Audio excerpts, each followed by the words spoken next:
Andre SOG Ward checks Eddie Hearn, but professionally. What up, Fight World? It's your boy Ego in the back with some more boxing. Let's jump into it. Andre Ward, he gets at Eddie Hearn. It's in a professional way. That's just SOG's character.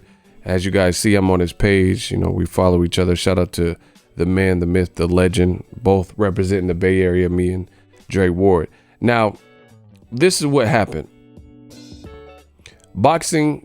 There's a boxing article. It says Hearn warns that Mike Tyson versus Roy Jones Jr. could be a, quote, absolute disaster. So once again, Eddie Hearn weighing in on somebody else's fight that doesn't have anything to do with him. And Andre Ward says, with all due respect to Mr. Hearn, who seems to have a lot to say about everyone else's business, he should manage his own affairs across the pond and let everyone else do the same. His opinion is not the absolute voice on what's good for boxing. Carry on. Man, I love this dude. Pause. Andre Ward, you know, student of the game, true, you know, professional, consummate professional. And it's the same thing. I don't know if it's the Bay Area connection that we share, but Andre Ward is saying the exact same thing that I've told you guys. Eddie Hearn, he just seems to be preoccupied with everyone else's business. You know, you see Steven Espinoza of Showtime, who just released a monster schedule, him and his staff of boxing, you know, in a pandemic. Andre Ward, career Hall of Famer, you know, when it's his time, when he's been retired for enough years. He's definitely an instant Hall of Famer. He's working with the youth. Shout out to my dude, Gabe Flores. And he's a great commentator as well. So all around. And he has an app coming out, you know, where he's teaching the fight game. And I like that he said this to Eddie Hearn, because somebody else other than myself and new media needs to say these messages, because it's true. Eddie Hearn seems to be, again, preoccupied with OPP, other people's property, other people's business, always in the mix. You know, he's always weighing in on Wilder versus Fury. That's not your fight, sir. You know, that's not your card. The first fight, he said it wouldn't happen. He says there's no way. Then when it was announced, he says Fury's going to find a way out, and he's not going to be the same fighter, and he's going to pull out with injury. He's not the same fighter that fought Klitschko. You know, he said these different things, and I think Eddie Hearn has made himself into a laughing stock by constantly weighing in and chiming in on these situations. You're not going to be able to hate your way into someone else's failure. So it doesn't even make sense. And as far as the Eddie Hearn, you know, American Takeover, he has yet to do that. He says Bob Arum and Top Rank. He said PBC and Al Heyman and all these guys were going to be shaking in their boots. And that doesn't seem to be the case. So it's just like, when will Eddie Hearn, you know, mind his own? This is the app I was telling you about. You know, when will Eddie Hearn mind his own and just focus on what's his business? You know, Fight Camp, trying to get DAZN squared away, because DAZN seems to be having a lot of problems. DAZN, actually, if we're talking about people's business, and see, now I'm starting to believe that Eddie Hearn is doing this as a smokescreen to his failing business. You see what I'm saying? Like, because things don't look on the up and up with DAZN. Look at Mike Coppinger of The Athletic reported it says initial ratings for Eddie Hearn's Fight Camp debut on Sky Sports.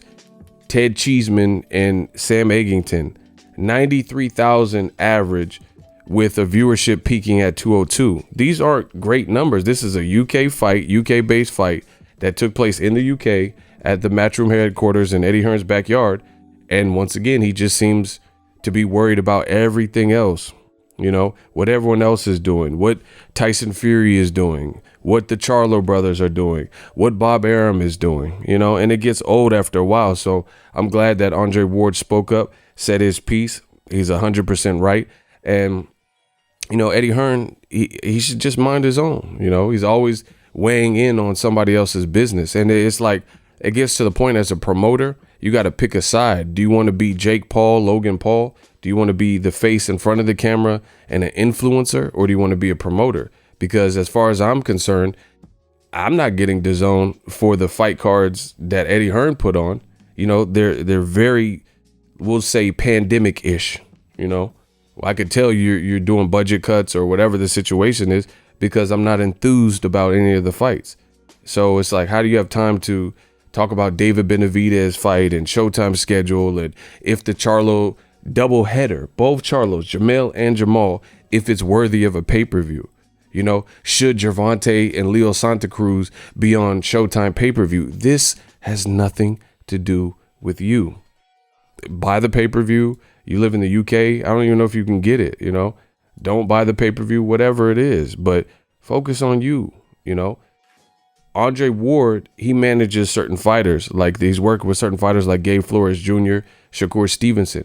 So let him and Jay Prince worry about them because that's his role. You know, manage the career of Ted Cheeseman or get Katie Taylor a pep talk and stuff like that. Why do you seem so like preoccupied and consumed? And I never understood this. Why are the UK personalities in boxing seem so overall consumed with what's going on in America, but then taking jabs and digs at America? If Showtime schedule is trash, then just let it be trash.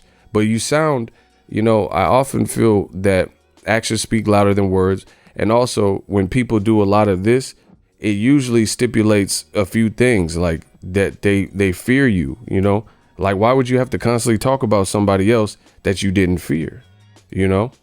And I'm not saying like in response to something like, because what Andre Ward is doing, I was there. I was right at that fight. You know, this is a memory flashback. Shout out to Trap Photos. But I just feel like I'm not talking about a person like Andre Ward or a person like myself and us responding and reacting to something. Eddie Hearn opened this can of worms by constantly mentioning what's good for boxing and stuff. He's talking about, is Mike Tyson versus Roy Jones? These are American legends, a fight in America. You know, you don't live in America. So why are you concerned by a different app that has nothing to do with you, Triller, if it does well? It's like you're hating, you're hating and trying to see the downfall, or, you know, you don't want it to be successful or whatever the situation. But I just feel that that's pretty petty and it's a bad look, you know. And the irony of it all is at the end of the day, Eddie Hearn is one to talk, because think about the fights that he put on. And he didn't have no qualms or quarrels about making Jake Paul versus Innocent Gibb. Guess what? Jake Paul is on this fight card with Mike Tyson, and he's fighting an actual athlete, not some YouTuber. So it's not two YouTubers. It's an actual athlete. And Jake Paul, he looks solid. He looked like he might be the best out of the YouTube crew of boxers. You see what I'm saying? So if people are getting hyped for this fight, don't hate because it's not on DAZN, because you fed us Jake Paul versus Innocent Gibb, and you try to commingle and intertwine this with regular boxing, which was a dub. You can't put an Olympian Demetrius Andrade as the main event and then put this co-feature and then surround the card. That was just a foolish idea. So I agree with Andre Ward. Dre Ward, you know, he's the man. And I think Andre Ward hit dead on, you know, hit the nail on the head. You should probably focus on your business across the pond, because it's just looking crazy. You know, and again, how are you going to suggest what's good? And, you know, Mike Tyson could be a disaster. So Andrade fighting Keeler on the same card as Jake Paul, Innocent Gibb, that could be a disaster. And it was. What about Danny Jacobs versus Julio Cesar Chavez? You want to talk about disasters? Let's talk about them. That was just in December. And Julio Cesar Chavez Jr., he avoided and ducked a VADA drug test. So he was banned from fighting in Cali. They said, we don't want to license that fight. And then he was banned in the state that it happened, in Nevada. And Eddie Hearn took them to Arizona instead to deal with a different commission. Now, fast forward to the future, since we're talking about people and disasters, right? If you look at the recent interviews, Julio Cesar Chavez is indefinitely suspended because it's all caught up to him now. You know, because Eddie Hearn, this was just July 18th, last month. Julio Cesar Chavez suspended indefinitely for refusing a December drugs test. So let's talk about disaster, shall we? You know, what Mike Tyson, I pray for Mike Tyson. He's my favorite fighter. And Roy Jones, he's my favorite fighter as well. You know, but let's talk about Jacobs Chavez, the riot that ensued after the fight, you know, because people were so angry. Look, hey, there's a riot here.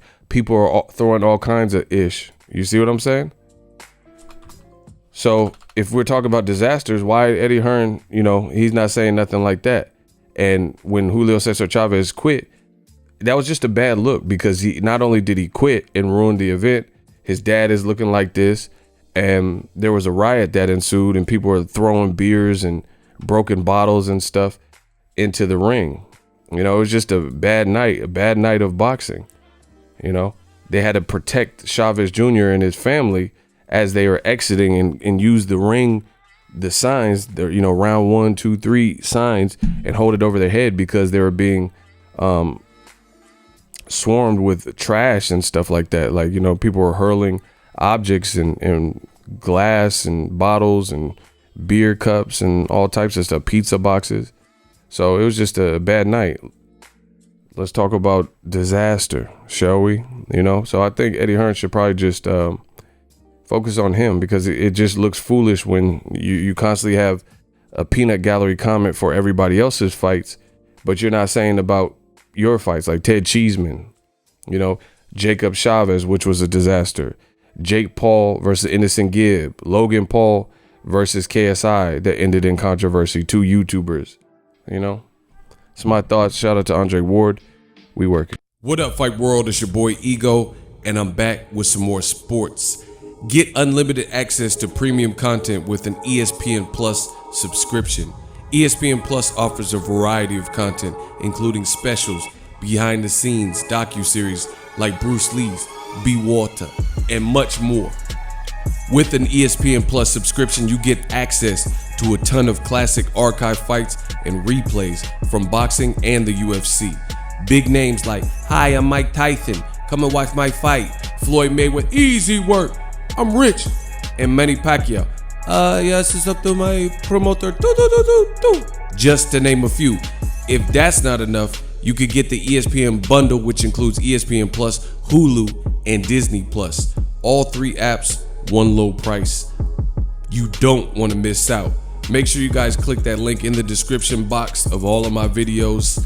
Ego, signing off. So if you enjoyed this video and want more content like this on the channel, you can show your appreciation by going to the PayPal donate button or the YouTube support button, and you can donate any amount that you feel is equivalent to the value of this video. Much more to come. Thank you guys for your support. Boxing Ego, the future of boxing.